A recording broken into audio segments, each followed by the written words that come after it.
The following program was produced by an independent community producer. The opinions expressed do not necessarily reflect those of the ECAT staff or board of directors. Good morning, good afternoon, good evening, good night. It's the Ron Van Dam Show. Hold on tight, things can get a bit weird, if you like that sort of thing. Welcome to the program. How are you? Good to be with you on this wonderful, wonderful day. I am so happy for no reason. I'll take my glasses off. There you are. Now I can see you. I'm still trying to get used to glasses, man. Do you remember when kids used to wear glasses, they used to call them horrible names in school? Kids in school are so nasty. Children are just nasty. Not your children, certainly, but the other ones they're so nasty. They have no filters whatsoever. They just say whatever is on their mind. Oh, don't do that. That's hurtful. Don't do that. Don't call people ugly and don't say that they're four eyes and make up names. It carries with these poor victims the rest of their lives. Bullies should be prosecuted in prison. I believe that there is no excuse for a young child to bully. There's no excuse. Then you get to be an adult like Trump and you're still bullying. It just, you see what happens? It's got to be stopped at an early age. I'm sorry. I'm a little bit, what's the word? Pissed off? Yeah, I'm sorry. It's cable. It's all right. I'm a little bit upset these days because this society, I don't care what country you're in, society has just totally lost all the definitions of respect, humanity, having morals, dealing with other people on a good, kind basis. We've lost that. Totally lost it. And it's sad because we look to our leaders and our role models for that, and they are the ones that are kind of not doing that. I'm very upset with Congress. I don't know how much you follow politics, but you got to follow it to some extent. I'm very upset with Congress. They don't seem to be doing anything. They don't even bring anything to the floor. It's ridiculous. No, we can't vote on that. I'm not letting you vote on that. What do you mean? No. You vote on everything, and if it goes through, if it does, it does. If it doesn't go through, it doesn't. What do you mean? No, I'm not letting that go to the floor. What?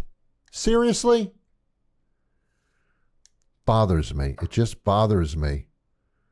The only intent of a political party is to destroy the other party, and they use that word literally. I want to see the other party fail. You don't want to see him fail? You don't want to see anybody fail. You're supposed to be... We don't want to see people fail. When you make entire parties fail, you make the country fail. That means that you won't work with them. And you know what I say? If you want to be a congressman, a congresswoman, a representative, whatever the case may be, yeah, you got to defend the Constitution. You're asked to do that. Raise your hand. Big deal. I raised my hand. Thank you. I raise my feet. Same thing. It doesn't make any difference. But the one thing you should do is you should pledge that I will work with the others. I will work with them. I'm not here to destroy them. I'm here to work with them.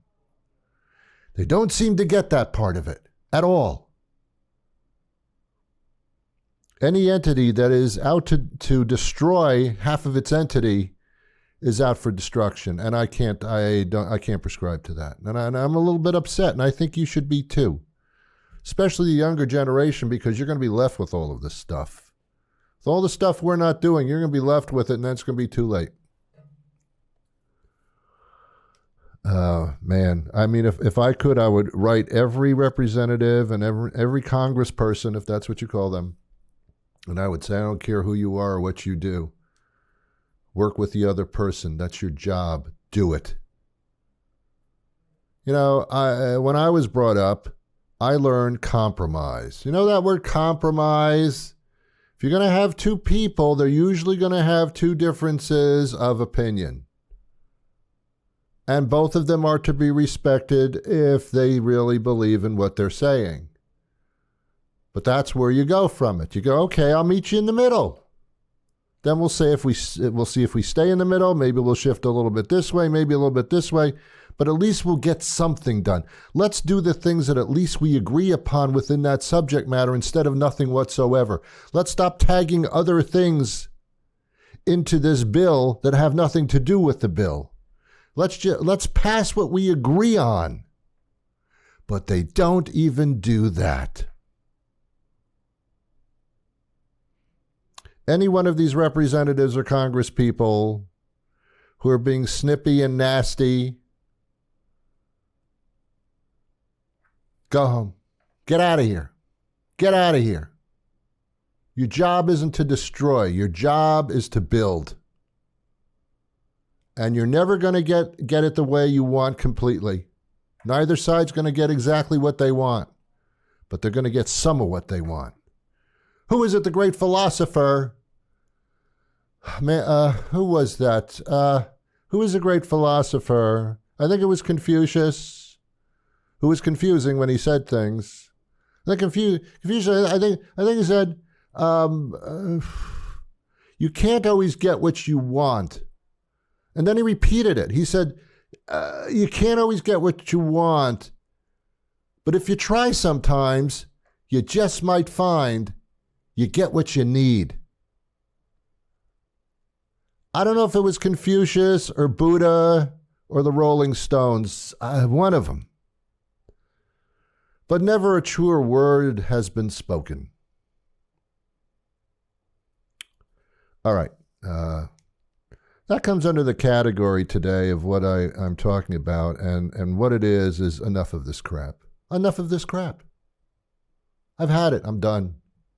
I'm tired of it. I'm tired of the name calling. I'm tired of the finger pointing. I'm tired of the stupidity. I'm tired of the cult type of attitude.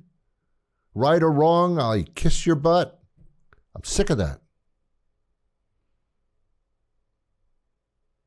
I want smart people. I want compassionate people. I want people that are willing to find a middle ground and work. And then vote on it. And let's get going here. Let's do some stuff. Because this is a country, man. You got to find the middle.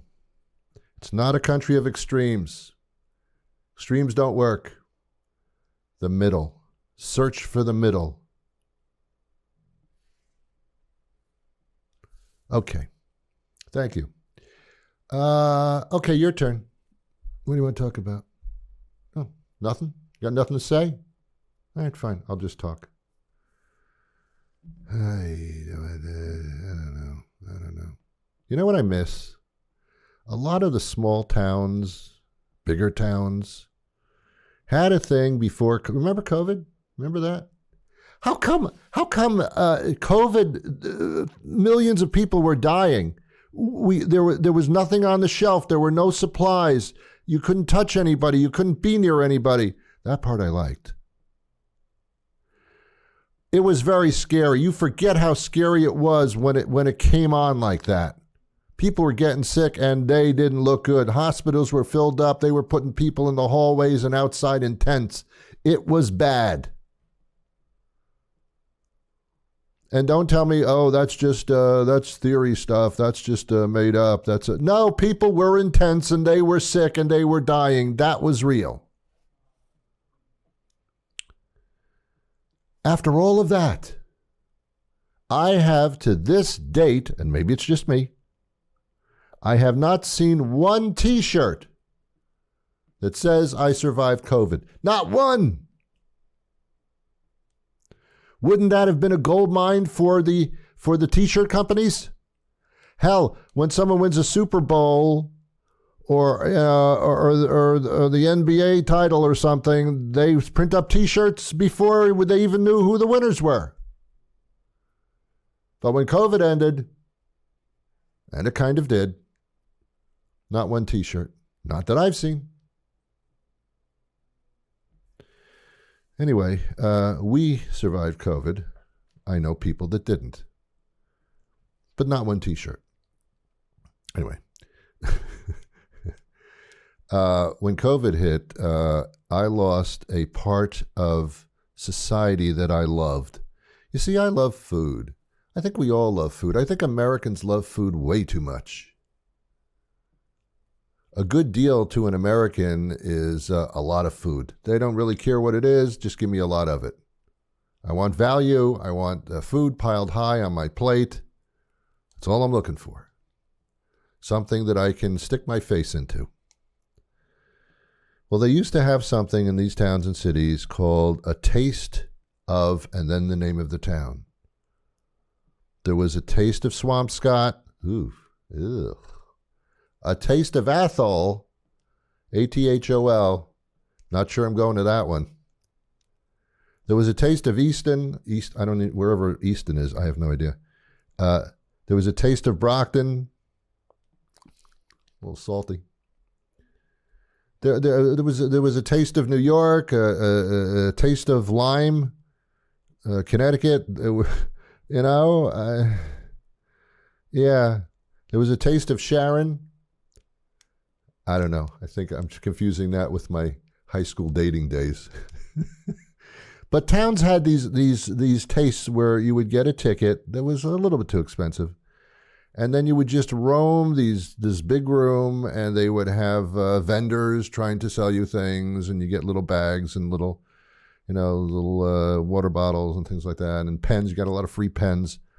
But the restaurants in the area, in order to familiarize themselves with the patrons and vice versa, they would have little samples, and you would spend the whole evening going from table to table, to vendor, sampling their wares, sampling their foods, pizzas, chicken, shrimp, lobster, whatever they did, they brought samples for everybody.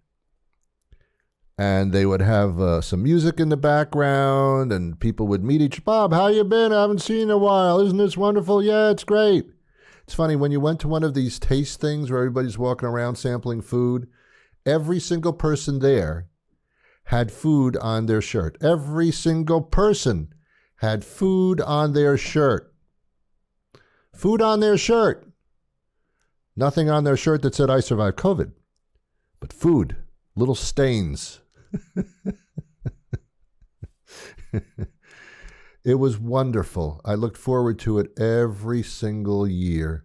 And I didn't just go to one. I would go to all the tastes at the surrounding towns. It was fantastic. Then COVID hit. And all of a sudden, even though it's basically over, and it is, the taste things never came back.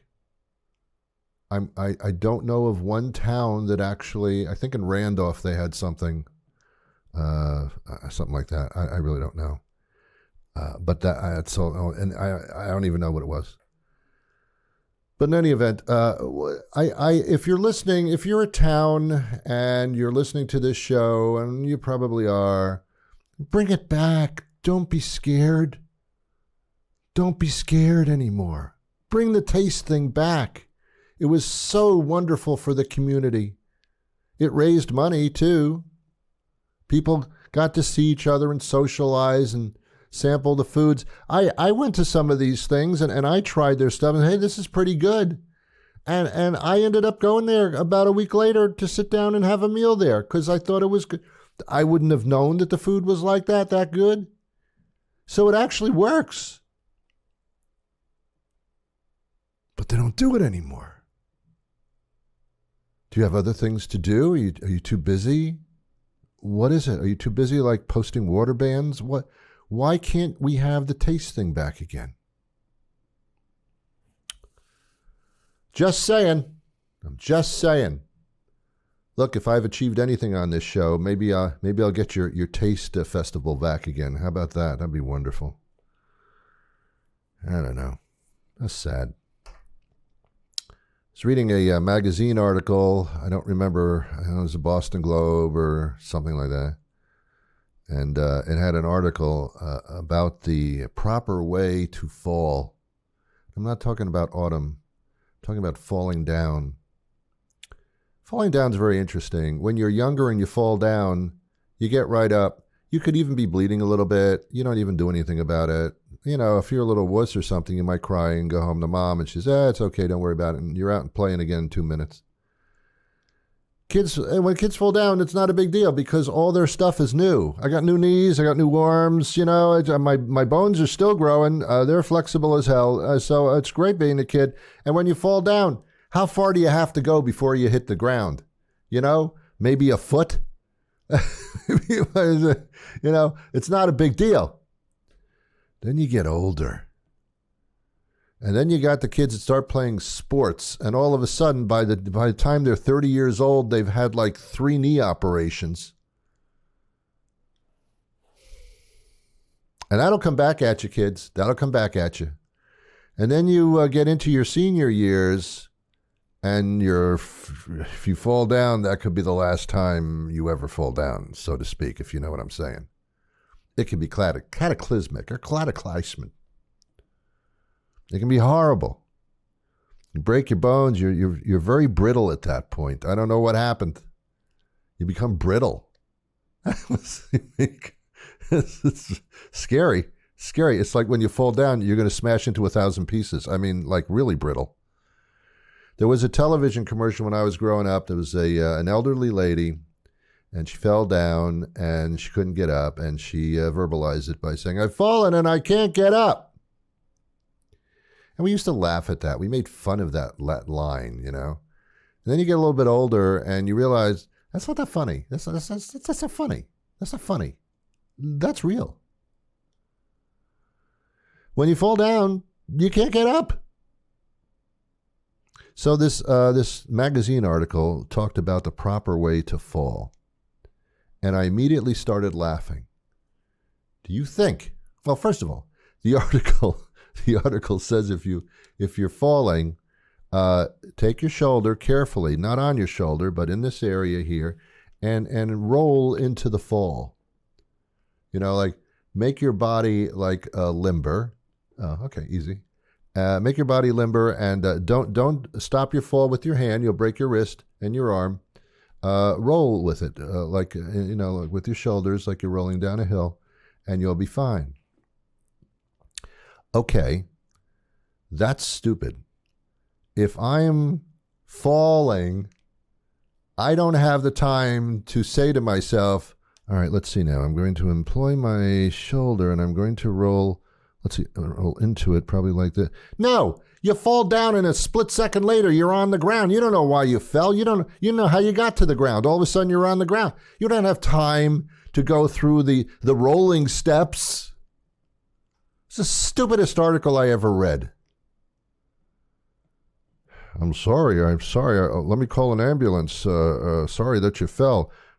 How come you didn't roll into it? What are you talking about? Stupid article. You get older and things start to pull together all of a sudden, mentally, but then it's too late to use it. We spend our entire lives trying to figure things out. Remember the midlife crisis? Have you had a midlife crisis yet? That's for all of a sudden you wake up and you say to yourself, not to anybody else, you say to yourself, what am I doing with myself? Hey, I've been asking you that for years. What am I doing with myself? I'm at a point in life where I should be somewhere else, but I'm not. I'm stuck here. Stuck where? Yeah, where am I going? I don't know. Where are you going? You going shopping? You're not going to the Taste. I know that. I don't know what I'm doing with my life. I don't have any direction. How about that way? How about that way? I thought I'd be somebody else by now. No, you're still Bob. I don't know who you want to be. It's kind of almost a little too late for that. Yeah, I thought I'd be somewhere by now. Well, you should have left earlier. And you get into this midlife crisis, and some people handle that sexually. No matter what their present relationship situation is, they get a little bit flirty and dirty, figuring, I just, I want to see if I still got it. You know what? You don't. Maybe you had it, but you don't got it anymore. Yeah, physically, maybe you got it, but mentally, I don't have it. I don't have the energy that I had before. Where am I going? What am I doing? How am I feeling? Who am I? Oh, don't say who am I. Yeah, later in life you may be saying that, and that's like a diagnosable problem. Don't say that at a point. Don't walk down the street in a midlife crisis and say out loud, "Who am I? Where am I going?" They'll take you. They'll take you to the nearest hospital is where that's how they'll deal with you. Don't say that out loud.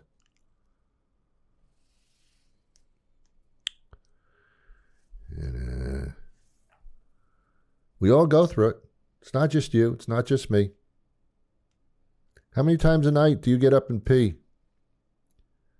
I know. It's funny because when we start out as children, we may have to pee, but we don't bother getting out of bed. You have trouble holding it. Then you get older, you have trouble holding it. It's the same thing. Yeah, I think both men and women at a point in their lives, we start asking that question. How many times a night? And it's not something we talk about. I don't see them talking about it on other shows on this network here. But we do it. I don't know how old you are. You shouldn't be drinking a lot of liquid before you go to bed. Sometimes it doesn't make a difference. It's just things are not working like they used to. I remember when I was in my 20s, everything was working just fine. And I should have taken advantage of it. That's all I'm saying. That's all I'm saying. I wasted so many years in school. I'm telling you, school. Do you know how much time in a classroom I wasted learning penmanship? Millennials don't know what penmanship is. It has nothing to do with sailing. When you sign your name, with that fancy stuff, that's called writing in script. It's penmanship. Before they had typewriters, that's all they had. And then typewriters went into word processors went into computers, and not long ago, they stopped with the penmanship thing. There's no reason to do that fancy writing thing because there's no place to do it. If you write a letter to somebody and nobody does that, they email now. The personal touch of emailing and hitting send. And the autocorrect is never what you meant to say, ever. No, we don't sit down and write a letter anymore. What are you talking about? That's archaic. I think George Washington did that. And even then, they had leaky pens even way back then. No more penmanship. Years and years, my teacher used to walk around the classroom. No, the S has a little bit of a tip at the top, and then it comes out like a pregnant woman's stomach, and then it goes back in and tucks into the navel area, and that's a cursive S. While most kids were learning cursive in a classroom, other kids were learning how to curse from their parents at home. That was a waste of time, that penmanship thing. And that's just one example of how much time we wasted. Wasted history. Oh, that was a whole subject. I didn't do well at history. I figured, like, why are you dwelling on the past? Look forward. Well, Ron, you can't move forward without knowing what the past was. Yeah, really, watch me. Watch me move forward. Years of history in school. Years of it. Come to find out, half of the stuff they taught me didn't really happen like that. Yeah, they built up everybody in history as being these wonderful heroes of our time. Come to find out, they were all chauvinist idiots. Who knew? History paints a different picture than what we were taught at this juncture of the game. I mean, who would ever think that the governor of Florida would try to trash Disney World? What are you, nuts? That's your major state attraction. Do you ever check the numbers? What the hell's going on? What's going on? We don't need dictators. We don't need rulers. We need people that listen, have common sense, and work with everybody eagerly to get things done so that all of us can just go about our lives and enjoy them. No, I don't think we have to fix the environment. I don't know why we would want to do that. You have no idea why? No, the world's not falling apart. There's no environmental problems. There's not? Hello? All right. I'm running out of time. Do you remember The Wizard of Oz? Simple stuff. Simple stuff. Wizard of Oz, for some reason, the movie was in black and white. A tornado came, and all of a sudden everything had color. That's all I remember. Reality was in black and white. Fantasy was in color. That's depressing. There was Dorothy, who was a little too happy. Toto the dog, nice kid. And then these three people that she met, which I consider religiously to be the three wise men. I don't know if that was the intent. And a scarecrow that wanted a brain. Now you're talking politics. Then you had the cowardly lion that wanted courage. Whatever. The Tin Man wanted a heart. That's good. You need the heart. You need the heart, you need the brain. You need courage? Yeah, to some extent. Let's go with the heart and brain as being like probably at the front. And where do they go? They go to the land of Oz. The Wizard of Oz is not really a person. It's an artificial intelligence set up. Some schmuck behind a curtain with a microphone and a hologram, which they had not yet invented, by the way. That's a little spooky. Yeah, you're talking government here. You're talking about a movie that examined the power and absurdity of various forms and attitudes in government, facades, etc., false images, etc. And then you're talking about a portrayal of society by virtue of a scarecrow, a lion, and a tin man. They are society. And who is at the forefront? A girl with a dog.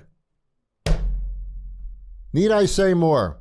Ladies and gentlemen, I'll be back next week. Join me. I do this show every week on the radio and podcasting-wise. RonVanDam.com, NewEnglandBroadcasting.com. I'm on every platform they ever created. Google me. See you next time. I wish you peace.